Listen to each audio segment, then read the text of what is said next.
दोस्तों, शुभ शिक्षा चैनल को सब्सक्राइब करें और बेल आइकन प्रेस करना ना भूलें, जिससे आपको नोटिफिकेशंस मिलती है।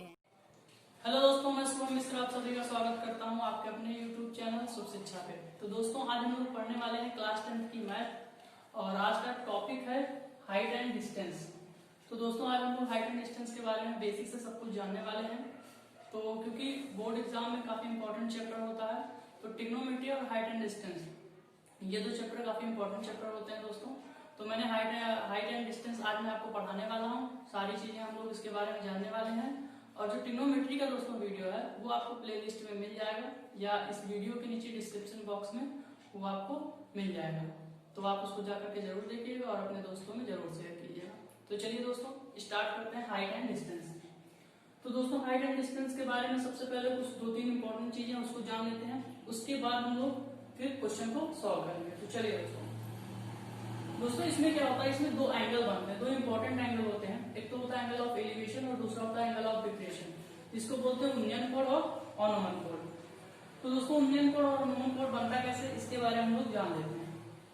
तो दोस्तों, आपको पता होगा कि अगर मान लीजिए कोई भी एंगल बनेगा तो वो एक सरफेस होगा, ठीक है, उसके रिस्पेक्ट में ही बनेगा। मैं मान लेता हूँ ये अपना कोई सरफेस है, ठीक है, ये अपना कोई सरफेस हो गया।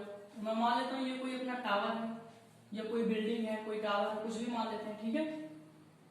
तो अब क्या होगा, मान लीजिए कि कोई भी व्यक्ति, कोई पर्सन है जो यहाँ पे खड़ा है, ठीक है, यहाँ पे कोई पर्सन है जो कि यहाँ पे खड़ा है और ये जो है बिल्डिंग वो क्या है, एक टावर है यानी कि मीनार है, ठीक है। मैं मान लेता हूँ कोई टावर है, मीनार है, ठीक है। अब क्या होगा, अगर मान लो कोई पर्सन यहाँ पे खड़ा है, उसको इस टावर को देखना है, तो वो क्या करेगा, तो उसकी जो आईज होगी दोस्तों वो क्या होगी, कुछ इस तरीके से ऊपर होगी, कुछ इस तरीके से, ठीक है। यानी कि उसकी जो आईज होगा उसको क्या करना पड़ेगा, अपने आईज को अप करके देखना पड़ेगा, ठीक है। तो जब भी यहां से इस वाले आपको देखना पड़ेगा इस मीनार को, तो आपको जब भी आईज अप करने की जरूरत पड़े तो वहां पे जो एंगल बनता है वो बनता है एंगल ऑफ एलिवेशन, ठीक है। तो दोस्तों, यहां से जो इसके बीच का जो एंगल बनेगा वो बनेगा एंगल ऑफ एलिवेशन, ठीक है। इसको बोलते हैं एंगल ऑफ एलिवेशन, ठीक है दोस्तों। हिंदी में बोलते हैं एंगल ऑफ एलिवेशन को उन्नयन कोण, ठीक है दोस्तों, उन्नयन कोण बोलते हैं, ठीक है ना। एंगल ऑफ एलिवेशन को बोलते हैं उन्नयन कोण, ठीक है दोस्तों। इसलिए क्योंकि हमको क्या करना पड़ता है, आईज को अप करके देखना पड़ता है। तो जब भी आप आईज अप करके देखेंगे, आप ग्राउंड से आप किसी भी ऊपर की चीज को देख रहे हैं तो वहां पे एंगल ऑफ एलिवेशन बनेगा, ठीक है। अब क्या होता है दोस्तों, यहाँ पे इंपॉर्टेंट चीज क्या होती है, जैसे जैसे आप इसके पास जाते जाते हैं वैसे वैसे आपका एंगल यानी कि जो थीटा होता है वो क्या होता है, बढ़ता चला जाता है, ठीक है। जैसे आप खुद इमेजिन कीजिए कि अगर मान लीजिए आप अपनी स्कूल की बिल्डिंग को देख रहे हैं, ठीक है, तो आप जितना ज्यादा दूर रहेंगे उतना ज्यादा आपको क्या करना पड़ेगा, अपनी आईज कम अप करना पड़ेगा, है ना, यानी कि कम उठा के देखना पड़ेगा। और जितना ज्यादा आप नजदीक जाएंगे उतना ज्यादा आपको अपने आप को क्या करना पड़ेगा, उठाना पड़ेगा। तो सेम जो चीजें होती है, सेम जो कंडीशन अप्लाई होती है वो यहाँ भी होती है। जैसे आप जैसे जैसे यहाँ से आगे बढ़ते जाएंगे, ठीक है, मान लीजिए आप यहाँ पे पहुंच गए, ठीक है, तो जैसे जैसे आप आगे बढ़ते जाएंगे वैसे वैसे आपका थीटा क्या होता है, बढ़ता जाता है। यानी कि थीटा क्या होता है, अगर आप इस पॉइंट से आगे बढ़ रहे हैं, ठीक है, टूवर्ड्स जा रहे हैं, तो थीटा जो होता है वो क्या होता है दोस्तों, इंक्रीज होता है, यानी कि बढ़ता है। तो अगर मैं बात करूं कि आप अगर मान लो आप यहां से चल के इस वाले पोजीशन पे आ गए, तो अब जो थीटा बनेगा वो क्या हो जाएगा, यहां से वो क्या हो जाएगा, थीटा ज्यादा हो जाएगा, ठीक है।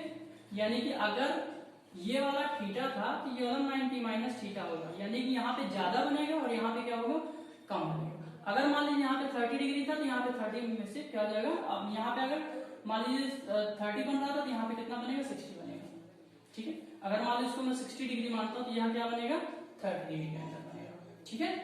यानी कि जितना ज्यादा आप आगे जाते जाएंगे, पास जाते जाएंगे, उतना ज्यादा थीटा क्या होगा, बढ़ता जाएगा, ठीक है। आई होप आपको एंगल ऑफ एलिवेशन समझ में आया होगा। सेम दोस्तों इसका जस्ट अपोजिट क्या होता है, एंगल ऑफ डिप्रेशन, ठीक है। एंगल ऑफ डिप्रेशन में क्या होता है दोस्तों, मैं मान लेता हूँ अभी यहाँ पे सरफेस है, मैं मान लेता हूँ यहाँ पे जो है ये सरफेस है, ठीक है, ये अपना क्या है, सरफेस है, ठीक है। अब ये अपना सरफेस है, आप क्या हो, आप यहाँ पे कहीं पे खड़े हो, ठीक है ना दोस्तों। तो ये अपना क्या होगा, ये सरफेस हो गया, जैसा ये बनाया था मैंने सेम इसको भी बोल दिया। अब दोस्तों यहाँ पे क्या होगा, अभी जो हम लोग थीटा निकाले थे वो इस वाले सरफेस के रिस्पेक्ट में निकाले थे, ठीक है। अब जो हम लोग थीटा निकालेंगे इस वाले सरफेस के रिस्पेक्ट में निकालेंगे। तो दोस्तों क्या होगा, जैसे मान लीजिए आपका कोई फ्रेंड है और आप किसी ऊंची बिल्डिंग में रहते हो, ठीक है ना। तो आप ये अपना सरफेस हो गया, तो आपका जो फ्रेंड है वो नीचे ही रहेगा और आप इतनी ऊंचाई पे हैं, ठीक है। तो आपको क्या करना पड़ेगा, अपनी आईज जो है वो क्या करना पड़ेगा, डाउन करके देखना पड़ेगा, ठीक है। तो यहाँ पे क्या होता है दोस्तों, जैसे यहाँ पे थीटा बन रहा था वैसे ही यहाँ पे भी क्या बनेगा दोस्तों, थीटा ही बनेगा, ठीक है। यहाँ पे बनेगा क्या, थीटा बनेगा। बट ये वाला जो थीटा होगा वो क्या होगा, एंगल ऑफ डिप्रेशन होगा, ठीक है। क्या होगा, इसको हम लोग बोलेंगे एंगल ऑफ डिप्रेशन। तो मैं इसको थीटा 2 बोल देता हूँ, और ये वाला जो एंगल बना था एंगल ऑफ एलिवेशन, इसको मैं थीटा 1 बोल देता हूँ, ठीक है। ये जो थीटा 2 होगा वो दोस्तों क्या हो जाएगा, theta 2 equal to angle of depression, ठीक है दोस्तों। यानी कि इसको हिंदी में बोलेंगे, ये हो गया उन्नयन कोण और ये हो गया अवनमन कोण, ठीक है, अवनमन कोण, ठीक है दोस्तों। अब इंपॉर्टेंट बात क्या है दोस्तों यहाँ पे, कि आपको पता है कि इसमें क्या होगा, हमेशा अगर मैंने ये बनाया है तो सेम ये भी है, ठीक है। ये दोनों क्या है, पैरेलल है, ठीक है। ये दोनों क्या है, पैरेलल है, ठीक है। अब यहाँ पे आपको पता है अगर ये दोनों पैरेलल हैं तो अल्टरनेट एंगल के थ्रू क्या हो जाता है, थीटा 1 इक्वल टू थीटा 2, यानी कि angle of elevation equal to हो जाएगा क्या, equal to angle of depression के, यानी कि थीटा 1 इक्वल टू क्या हो जाएगा, थीटा 2। तो इंपॉर्टेंट है angle of elevation equal to angle of depression, ठीक है दोस्तों। ये हो गया, यानी कि मैं बोल सकता हूँ जो थीटा 1 होगा वो इक्वल होगा किसके, थीटा 2। तो दोस्तों ये इंपॉर्टेंट चीज है, ठीक है। तो जब भी हम लोग क्वेश्चन सॉल्व करेंगे तो वहां पे ये इंपॉर्टेंट होगा, अगर आपको एंगल ऑफ डिप्रेशन दिया होगा तो हमको काम क्या करना पड़ेगा, उसको एंगल ऑफ एलिवेशन के इक्वल टू करके सॉल्व करना पड़ेगा, ठीक है दोस्तों। तो आई होप आपको ये सारी चीजें अच्छे से क्लियर हो गई होंगी। अब चलते हैं दोस्तों क्वेश्चन की तरफ, ठीक है। तो चलिए देखते हैं क्वेश्चन नंबर फर्स्ट। तो दोस्तों जो क्वेश्चन नंबर फर्स्ट है वो बोल रहा है कि सर्कस का एक कलाकार है और वो 20 मीटर लंबी डोर पर चढ़ रहा है, जो कि वो अच्छी तरीके से क्या है, तनी हुई है, ठीक है। और भूमि पर सीधे लगे खंबे के शिखर से बंधा हुआ है, ठीक है। और भूमि स्तर के साथ डोर द्वारा बनाया गया कोण जो है वो 30 डिग्री है। तो हमको पूछा है हाइट बताना है किसी खंबे की, ठीक है। तो दोस्तों ये जो है आप सीबीएसई बोर्ड और यूपी बोर्ड के लिए बच्चे देख सकते हैं। तो मेरे पास जो बुक है दोस्तों वो है हिंदी मीडियम की, तो इसलिए मैं क्वेश्चन आपको क्या कर रहा हूँ, हिंदी के थ्रू बोल रहा हूँ। तो आप मैनेज कीजिएगा इस चीज को, मैं आपको हिंदी इंग्लिश दोनों में समझाने की कोशिश करूंगा, ठीक है। तो चलिए दोस्तों देखते हैं। तो दोस्तों क्या बोल रहा है क्वेश्चन की, सर्कस का एक कोई कलाकार है, ठीक है ना। वो जो लंबी डोर है वो उसकी जो दे रही है आपको लेंथ, वो कितनी है, 20 मीटर दे रहा है, ठीक है। अच्छी तरीके से तनी है, तो और एक खंबे के साथ जुड़ी हुई है, ठीक है। तो मैं ये मान लेता हूँ कि जो खंबा है वो क्या है अपना, ये है, ठीक है ना। ये कोई खंबा हो गया, ठीक है। अब अगर कोई खंबा होगा तो सिंपल सी बात है वो किसी न किसी सरफेस पे तो होगा, तो मैं मान लेता हूँ ये अपना क्या है, कोई सरफेस है, यानी कि बेस है, ठीक है। अब जो रस्सी होती है, तो दोस्तों आपने देखा होगा सर्कस में कि जो भी करतब वो लोग दिखाते हैं, है ना, वो क्या होता है कि वो रस्सी कुछ इस तरीके से होती है ना, हाइपोटेनस जो बनता है हम लोग बनाते हैं उसकी तरीके से। तो यानी कि जो तनी हुई रस्सी है वो कुछ इस तरीके से, ये वाला पोर्शन वो बात कर रहा है, ठीक है ना। तो इस वाले पोर्शन की वो क्या कर रहा है, बात कर रहा है, ठीक है। यानी कि यहाँ से आपने देखा होगा, यहाँ से रस्सी रखते हैं और ऊपर चढ़ते होंगे, है ना। तो इसकी बात कर रहा है। अब इसकी जो हाइट दे रहा है वो कितना दे रहा है दोस्तों, 20 मीटर दे रहा है, ठीक है। इसकी जो हाइट दिया है वो 20 मीटर दी है, ठीक है। और हमको निकालना है क्या, ये खंबे की जो हाइट है उसको हमको निकालना है। अब जो यहाँ पे थीटा बना रहा है, इसके बीच में जो एंगल बना रहा है वो 30 डिग्री बना रहा है, ठीक है। तो मैं इसको नाम दे देता हूँ ए बी और ये मैंने नाम दे दिया सी, ठीक है। अब मैं यहाँ पे लिख देता हूँ क्या क्या मेरे पास दिया गया वो सारी वैल्यू मैं यहाँ पे लिख देता हूँ। तो यहाँ पे दिया है मेरे पास क्या, हाइपोटेनस, यानी कि एसी की जो वैल्यू दिया वो कितना दिया है, 20 मीटर, जिसको हम लोग बोल सकते हैं जो रस्सी है ना वो उसकी जो वैल्यू दिया है वो कितना दिया, रोप की वैल्यू दिया वो 20 मीटर है, ठीक है। और हमको निकालना क्या है, ए बी निकालना, और थीटा दिया है तो मैं यहाँ से बोल सकता हूँ एंगल ए सी बी की वैल्यू कितना हो गया, 30 डिग्री। और हमको फाइंड क्या करना है, फाइंड हमको करना है ए बी, ठीक है, तो ये हमको फाइंड करना है, ठीक है। तो अब सॉल्व करते हैं, तो मैं लिखता हूं इन a triangle A B C, यानी कि किसमें, ट्रायंगल ए बी सी में। तो अगर मैं ट्रायंगल ए बी सी की बात करता हूं तो क्या हो जाएगा, अभी मुझे दिया क्या क्या है और हमको चाहिए क्या, सबसे पहले वो चीज ध्यान से समझते हैं। हमको वैल्यू निकालनी है इसकी और हमारे पास दिया ही है, तो जिसकी वैल्यू निकाला जाता है और अगर जो आपको एक दिया रहता है उसके साथ आप रेशियो बनाइए, और किसका रेशियो बनेगा, ठीक है। तो आपने पढ़ा होगा कि अगर आपको ये हाइट निकालनी है, यानी कि ये परपेंडिकुलर है, तो परपेंडिकुलर निकालना आपको हाइपोटेनस दिया है, तो ऐसा कौन सा अपना ट्रिग्नोमेट्रिकल रेशियो होता है जिसमें अपने पास परपेंडिकुलर और जो हाइपोटेनस होता है उसका रेशियो हमको मिलता है। तो ऐसा आपने पढ़ा होगा साइन थीटा होता है, ठीक है। तो मैं यहां से बोल सकता हूं sine theta is equal to क्या हो जाएगा, परपेंडिकुलर अपॉन हाइपोटेनस, यानी कि ए बी अपॉन क्या हो जाएगा दोस्तों, ए सी, ठीक है। यहाँ हो जाएगा साइन थीटा की वैल्यू आपको कितना दिया गया, 30 डिग्री दिया है, यहाँ रख दीजिए 30 डिग्री। हमको फाइंड करना है ए बी की वैल्यू, एसी की वैल्यू अपने पास कितना है दोस्तों, 20 मीटर है, ठीक है। तो यहाँ से साइन 30 डिग्री की वैल्यू कितनी हो जाएगी, 1/2 is equal to A B upon 20, ठीक है। अब 2 से मैंने इसको डिवाइड कर दिया तो कितना आ गया, 10। सामने सामने डिवाइड कर सकते हो, ठीक है ना। तो आप 10 में पहुंच गए, सारी चीजें अगर आपको नहीं पता था तो सीखनी पड़ेगी। तो 2 से आप डिवाइड कर दीजिए, कितना हो गया, 10 आ गया।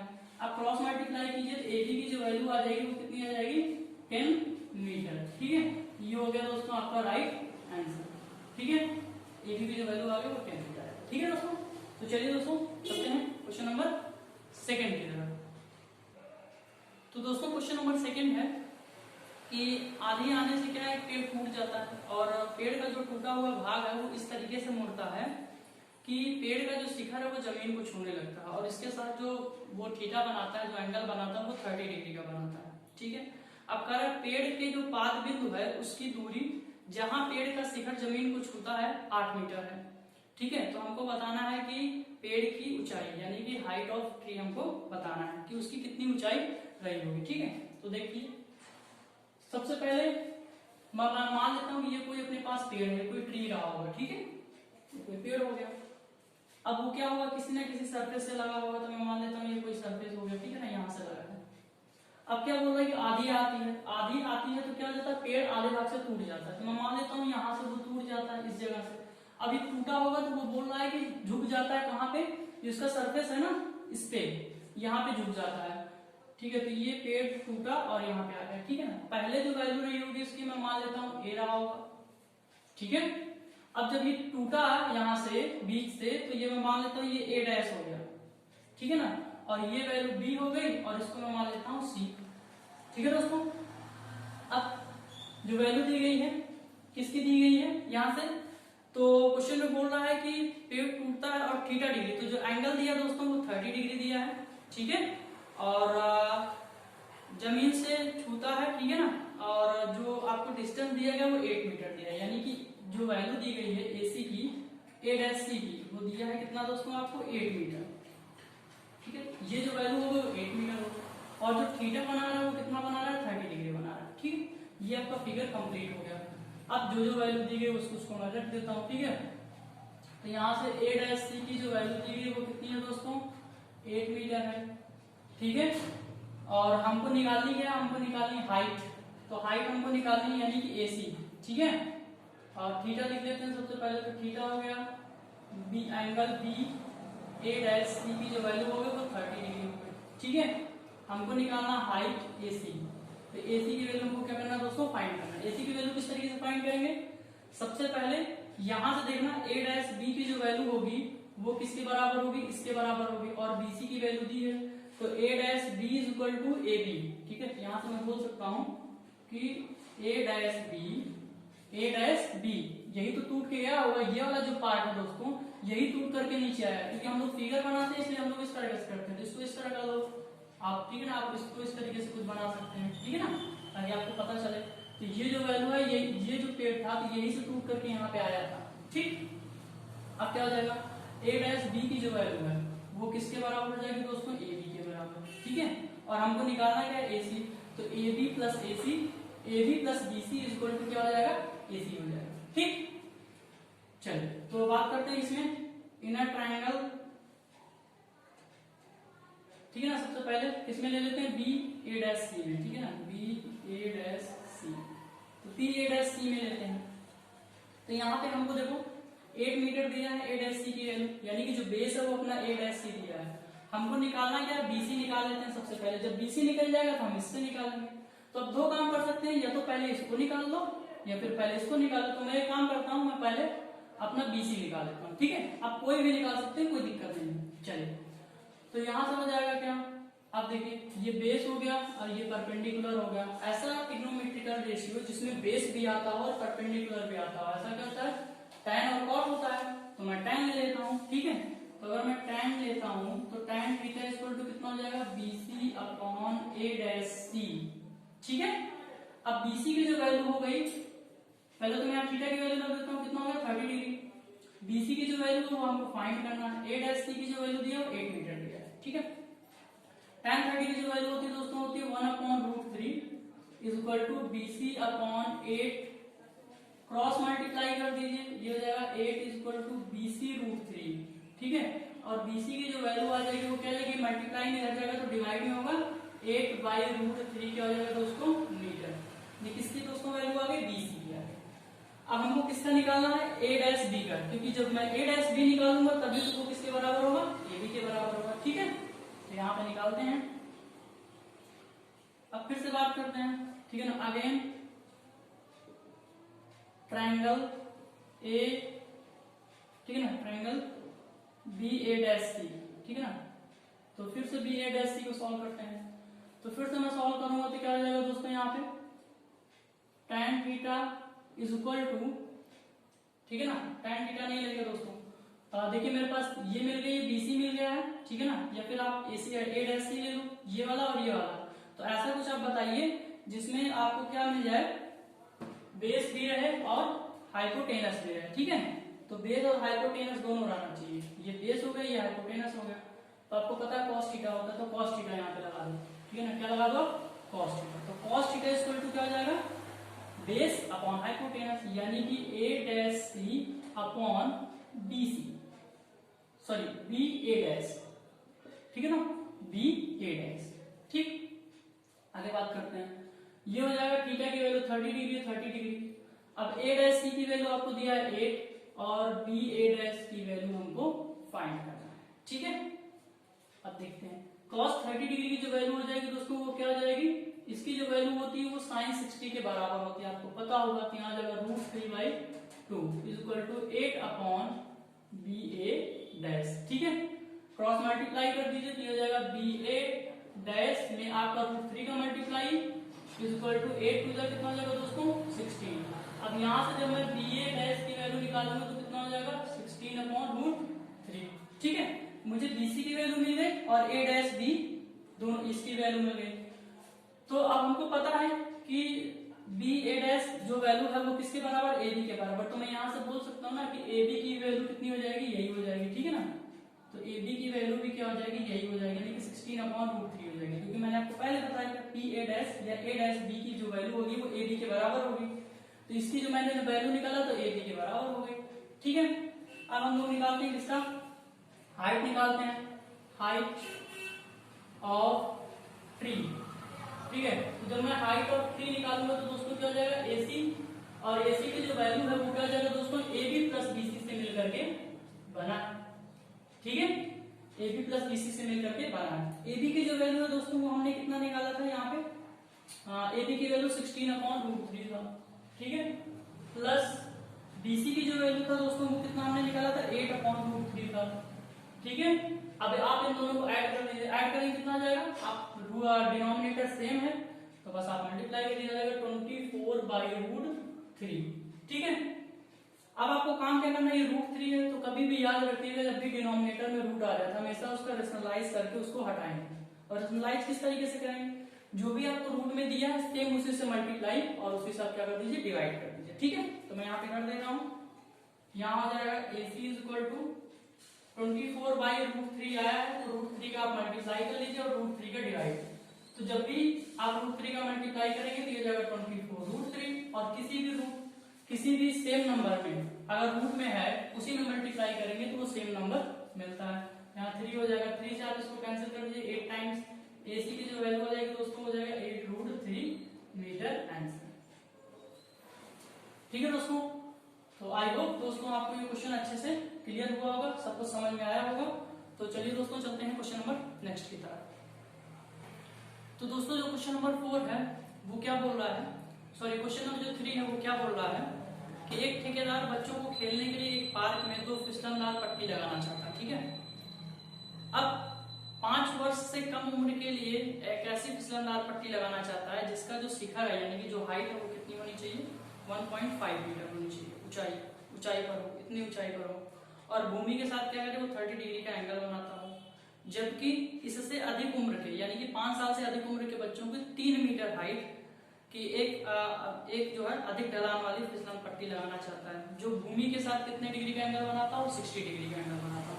तो आपसे पूछा है कि दोनों का जो फिसलनदार पट्टी है उसकी जो लेंथ है वो कितनी होगी। ठीक है, तो देखिए 2 फिगर बनाते हैं, एक तो 5 साल से कम बच्चे के लिए और एक 5 साल से अधिक के बच्चों के लिए। ठीक है, 2 फिगर इसमें बनेगा। तो मैं बात करता हूं कि मान लीजिए कि हाइट दिया जो 5 साल से कम बच्चे की है। ठीक है ना, तो ये है लेस देन 5 ईयर। ठीक है दोस्तों, लेस देन 5 ईयर। ठीक है, और यहाँ पे होगा ग्रेटर देन 5 ईयर।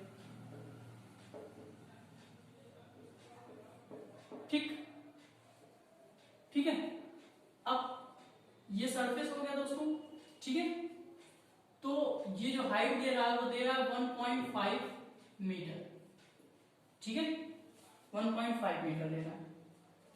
अब फिसलनदार पट्टी लगाएगा तो क्या होगा, आपने पार्कों में देखा होगा तो फिसलनदार पट्टी होती है क्या होती है, एक हाइट होता है और एक बेस होता है। अब इससे रिलेटेड यहाँ पे ये बनता है इस तरीके से, है ना।